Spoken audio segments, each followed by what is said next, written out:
Alors, on se retrouve pour la rubrique C'est mon histoire et aujourd'hui, nous recevons le couple pastoral Jean et Delphine Le Pennec. Bonjour à vous. Bonjour, Hello, Vous allez bien? ça va bien? très bien. Super, merci d'être là. Delphine, on a eu à parler avec Oui. toi. On a eu à parler avec toi. Aujourd'hui, tu as ton époux avec Yes. toi, Tadam. Je suis l'homme là. en question qui est là. Et aujourd'hui, on va parler de votre témoignage de couple parce C'est que ça. c'était pas un long fleuve tranquille. Oh non. Et alors, on va en discuter aujourd'hui. Et déjà, juste pour mettre un peu le contexte, que les gens puissent comprendre un peu comment vous êtes rencontrés, quelle est l'histoire d'amour derrière tout Tu ça. laisses commencer? Ouais, c'est parti. Bon, on s'est rencontrés, on avait 21 ans, je crois, un truc comme ça. Et on fait une colo ensemble. Mhm. On est tous les deux mono. Et puis à la fin de la colo, on reste en contact. Très rapidement, on voit qu'on se plaît. On a le hockey du Seigneur pour se lancer dans cette relation. Et puis voilà comment on est rentré dans des fréquentations. Pendant 1 an, on se fréquente. Ensuite, on se fiancie pendant 2 ans. Le petit truc, c'est que moi, j'habitais en Bretagne, elle était à Paris. C'est ça. Et à l'époque, il n'y avait pas les réseaux sociaux, il Il n'y avait pas Instagram, pas les FaceTime. Skype, tout ce que tu veux. C'est à l'ancienne. Ah, Est-ce que voilà. c'était des lettres ou bien Oui, c'était oui, des oui. téléphones? Non, Les téléphone tous les jours. Non. Les lettres aussi? Ah oui, oui. Il y avait des lettres. Je ne me rappelle même pas. Super, ça Ah non. commence bien. C'est dire à quel point je suis romantique, tu vois. Mais du coup, voilà. Et au bout de 3 ans, on se marie en 2009. Super mariage, on est très, très contents et tout ça. Et c'est particulier parce que l'été où on se marie, en même temps, on devient pasteur et tous les deux, on change, on va dans une autre région de la France. C'est ça. Nouvelle vie. Là, on a tout Nouvelle changé vie. en un été. Ouais, tout est nouveau pour nous. Et voilà comment on a commencé dans la vie ensemble. Et comment ça se passe les débuts? Est-ce qu'il y avait des accrochages ou tout était beau, tout était parfait? Alors, les débuts, c'était une catastrophe. Ah oui. Là, j'en parle avec le sourire, mais c'était quand même assez compliqué pour nous. Ah, c'était compliqué. Ouais. On s'aime, on s'aimait d'ailleurs toujours, hein. Mais c'était extrêmement compliqué pour nous de gérer parce que très rapidement, dans notre intimité, ça a bugué. D'accord. Ça a bugué. Logiquement, ça se passe plutôt bien de manière générale pour les couples, mais nous, très rapidement, ça a commencé vraiment à bugger. Ouais. Et puis, il y avait aussi une réalité, c'est que l'endroit où on était, c'était difficile de trouver du travail. Donc, Delphine, elle n'en a pas trouvé, malgré C'est ses vrai. recherches. C'est vrai. Et moi, dans l'église où j'étais, j'avais pas de bureau, donc je travaillais à la maison. Et elle était à la maison. Donc, C'est pas une maison, c'était un petit appartement quand on commence dans la vie. Oui, voilà. oui. Donc, en gros, 24 heures sur 24 ensemble, dans un contexte complètement différent, c'est normal de s'ajuster. Ouais. Mais du coup, il y a des tensions et des trucs à gérer, etc. Et la frustration et les difficultés au niveau de notre intimité, qui normalement sont là pour nous donner un coup de pouce, pour faire davantage d'efforts, etc. Ça nous aide en fait à... Ben, on ne l'avait pas. C'était même un sujet supplémentaire ouais, de Parce que vous tension. ne viviez pas d'intimité en fait, c'est Ben ça. non. malgré que vous vous aimiez. C'est ça. On en vivait, mais c'était vraiment très espacé, Oui. très compliqué. J'étais Oui. jamais forcément à l'aise. Oui. Et c'était pas épanoui en fait. C'était pas quelque épanoui, chose. j'étais souvent en pleurs, souvent contrariée. J'étais pas bien en fait. Et forcément, ça l'a forcément lui aussi impacté. Et du coup, c'est vraiment bugué par rapport à ça. Ouais. Et là, comment vous réagissez? Là, vous vous dites, OK, on s'est aimé pourtant. On a eu l'accord de Dieu, tu l'as dit, Jean, on a bien eu sûr. l'accord de Dieu. Ouais. Tout semble bien aller sur papier, ça devrait marcher, mais là, sur le terrain, ça ne marche pas. Ça marche pas. Ben, c'était compliqué parce que même d'en parler, c'était tout de suite un sujet sensible. Sensible, très tabou, ouais. C'était une bombe quoi, qui explosait directement. Si on n'en parle pas, ça va pas se régler. Si on en parle, c'est n'importe quoi. Comment est-ce qu'on fait?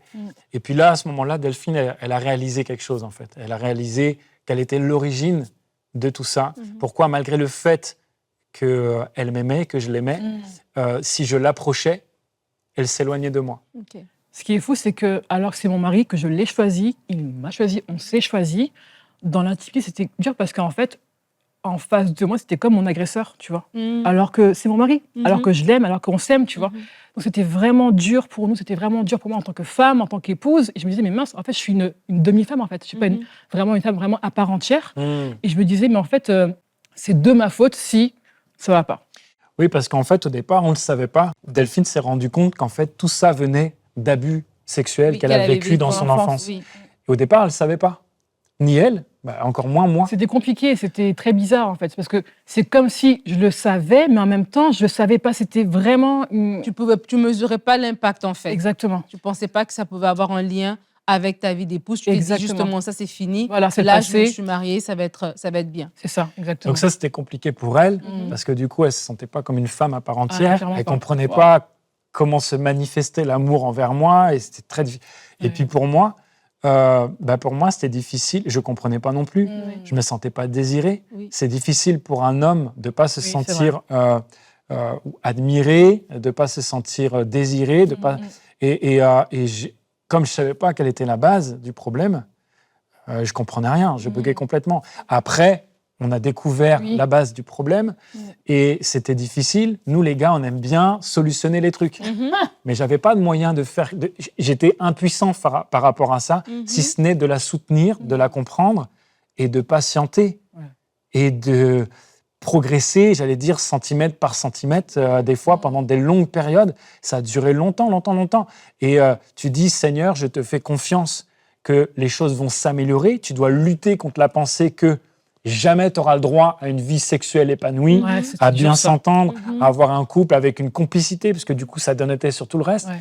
Et du coup, je me disais, je veux pas céder à ces pensées-là, Oui. mais en même temps, ça fait 8 mois Oui. que je crois toujours que ça va changer, et l'évolution, C'est ça. elle est limitée, quoi. Et de se dire qu'en fait, notre vie sera comme ça, tu vois. On est condamné du coup à vivre comme ça, à être à moitié comme ça.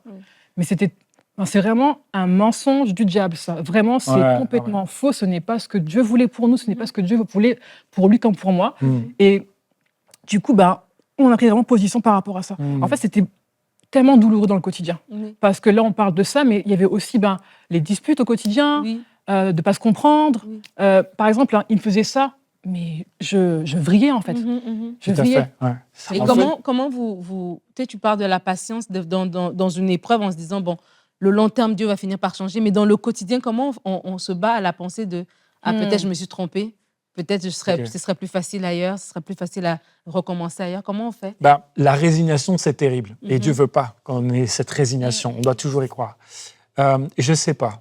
Pour répondre clairement à ta question, je ne sais pas. Ce que je sais, c'est que je ne me suis pas marié avec Delphine juste pour avoir une vie sexuelle avec Delphine. Je me suis marié avec Delphine parce que je voulais Delphine, plus qu'une vie sexuelle avec elle.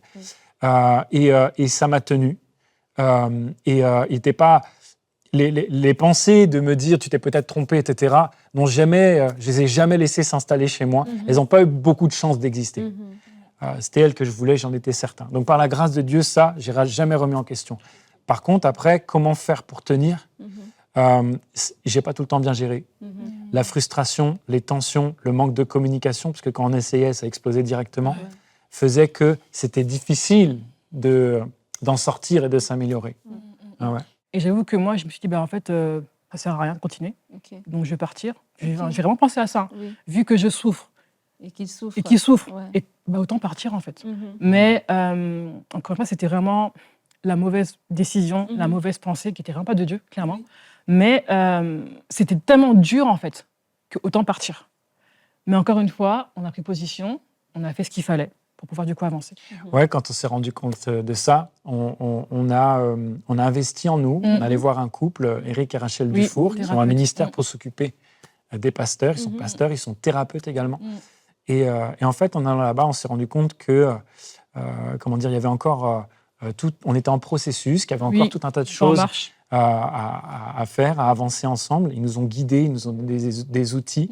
Et c'est vraiment quelque chose, peut-être on peut dire pour quelqu'un, si vraiment vous faites face à une situation comme ça, investissez en vous, ne baissez pas les bras, ne vous résignez pas, mais investissez en vous, ça vaut la peine. Il y a des outils en fait, et c'est ça, l'amour ne suffit pas. Oh non, ça Même si l'amour était là, il était là à profusion. Il y a des outils, et c'est pas parce qu'on fait appel à ces outils qu'on manque d'amour, qu'on est moins spirituel, qu'on est bizarre ou quoi qu'est-ce. Ou qu'on est moins bien que la moyenne. En fait, la vie, elle n'est pas facile sur cette terre. Il y a plein de choses qui arrivent. C'est pas toujours ce que Dieu a voulu. Les choses sont arrivées. Malheureusement, elles sont arrivées. Et on doit gérer, en fait. C'est plutôt... C'est pas « j'espère que rien de fâcheux va m'arriver ». C'est plutôt comment tu vas réagir face aux différentes surprises, les bonnes et les mauvaises de la vie. Et Dieu sera toujours là. Et il a vraiment été là. Il nous a donné les forces quand on n'en avait plus, l'espoir qu'on n'avait plus. Il a vraiment été là de manière incroyable. Et à la fois pour tenir, pour faire les efforts sur le long terme, mais également pour nous aider à travailler. Parce que Delphine, elle va dire, du coup, j'étais impossible, etc. Mais moi, j'avais aussi mon lot de casseroles. J'avais aussi mes frustrations. Quand je gérais mal, c'était compliqué aussi. Je m'énervais, etc. Donc voilà, travailler aussi sur qui on est. Nous a aidés. Et là, vous me dites aussi que tout ça, ça se passait pendant que vous étiez en train de servir. Exactement. Toi, tu étais pasteur, travaillais à la maison. Toi aussi, tu étais pasteur du coup avec lui pasteur, ou t'étais... Si, pasteur au niveau de la jeunesse, on était du coup ensemble par rapport à ça. Ouais. Est-ce que ça a été ce rôle, cette responsabilité additionnelle a été une aide ou ça a été plus compliqué à cause de ça? Honnêtement, c'était pas facile parce que je me disais, en fait, je suis comme une imposteur, en fait. Tu vois, à la maison, ça va pas du tout. Et là, c'est Alléluia, je bénis, je guéris, enfin bref, tu vois. Et en vrai, je me suis rendu compte que Dieu a mis un don en nous et qu'il se manifeste uniquement par sa grâce. C'est pas avec nous, en fait. Donc, peu importe ton état, quand il le manifeste, quand ça se passe, tu vois. Et c'était pas toujours facile parce que le dimanche, il faut être smile, tu vois, genre en mode tout va bien. Mais en même temps, ça nous a aussi beaucoup aidé parce que du coup, on était vraiment en marche, on était vraiment on faisait des choses, tu vois. On n'était pas juste à la maison, à se morfondre, à être là, etc. etc. Donc c'était vraiment plutôt, c'était vraiment à la fois dur, mais vraiment aussi libérateur pour nous. C'est une marque de l'amour de Dieu. En fait, il dit, écoute, tout n'est pas parfait, mais je me sers quand même de toi. Exact. Tu vas quand même bénir les autres enfants que j'aime autant que toi. Et quelque part, ça te donne l'espoir aussi. Oui, alors, vraiment. Donc c'était un mix entre les deux. Il y a des choses dans lesquelles on n'a pas pu être complètement dedans, parce que tu as ce sentiment, comme disait Delphine, d'imposteur. Et tu dis, c'est compliqué. Et d'un autre côté, on apprend énormément. Vraiment. C'est une école qu'on n'aime pas, mais on doit avouer, reconnaître qu'elle est efficace, cette école. Est-ce que tu aimerais donner un mot de la fin, Jean, pour des couples qui aiment Dieu, qui servent Dieu, qui sont là, et que ça ne marche pas, et puis ils se disent... Est-ce que voilà, je suis maudit? Est-ce que voilà, moi, je suis condamnée à ce que mon couple, à moi, il ne marche pas comme les autres que je vois sur Internet, etc. Est-ce que tu as quelque chose à leur dire? Oui, tout à fait. J'aimerais simplement vous dire que ne cédez pas à la résignation. Vous n'êtes pas moins bien que la moyenne. Vous n'êtes pas maudit ou quoi que ce soit. Demandez de l'aide. Il faut travailler de toute manière pour tout ce qu'on a sur cette terre. Alors autant investir dans ce qui vaut la peine, autant investir dans votre couple. Et puis, tout ce que vous êtes en public, si jamais il y a des ministères, des pasteurs, etc., demandez de l'aide, parce que tout ce que vous êtes en public dépend de ce que vous êtes en privé. Et aujourd'hui, si on a la grâce de pouvoir parler devant vous et de servir du mieux qu'on peut, on a une assise, on s'est efforcé de travailler avec Dieu sur une assise solide. On ne va pas dire quelque chose qu'on ne vit pas, en tout cas. On s'efforce de le faire par la grâce de Dieu. Et ça vaut tellement la peine. Vraiment. On ne regrette vraiment pas. Oh non. Vraiment pas. On vit notre meilleure vie de couple aujourd'hui. Vraiment. Et chaque année, c'est allé de mieux en mieux. On a appris à célébrer chaque petit progrès et aussi les grands. Et c'est génial, ça vaut vraiment la peine. Faites-le. Amen. Merci, quel beau témoignage. Merci Jean et Delphine de nous l'avoir partagé. Merci infiniment. Au revoir, à bientôt. À bientôt, j'espère.